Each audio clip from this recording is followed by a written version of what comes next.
Hello everyone welcome to my channel. मु आज आलू बरा बनाऊँगी। आलू बरा बनवाई प्रथम तो आपण गोटे जगार मापिकी चाउल नहीं जिबे। चाउल जो अनुसार नहीं जी भी नहीं आलू ताठू टिके कम नेबे कारण अधिक आलू हेले बराटा नरम हो आलू मुझे चकड़ी देती सिझेकी तापर ये चाउल मोर बतुरी जाइए आ मुझे भल भाव ग्राइंड कर देइछि।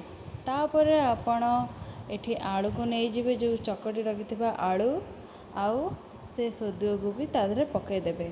तापर जीरा पर लंका गुंड तापर जीरा गुंड पकेबे लुण खाइबा सोडा आउ मुझे भृषंग पत्र नहीं आपड़ चाहिए धनिया पत्र पियाज भी पकई पारे पकई भल भाव गोड़े देवे। गोड़े की जमी बरा छाणला पर जमी हवा दरकार सेमती हम हो गला तापर तेल गरम कर टिके टिके नहीं छाणीदेवे। छाणिकी टिके ब्राउन कलर हो गले भल भाव भितरटा टिके हो गले काढ़ीदेवे। काढ़ी ता सहित आपण तेंतुली रस कि टमाटो सॉस सहित आपड़ यहाँ खाईपारे। आर फुल वीडियोटा मुझे देदे लिंक आपड़ जाकि देखीदे मुझे कौन सब बनई भल भाव देखीदे।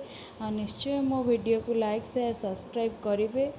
आमती हेल्ले मत कमेंट कर जनइबे कि यहाँ वीडियो आपको केमिति लगिला। रोचे नमस्कार।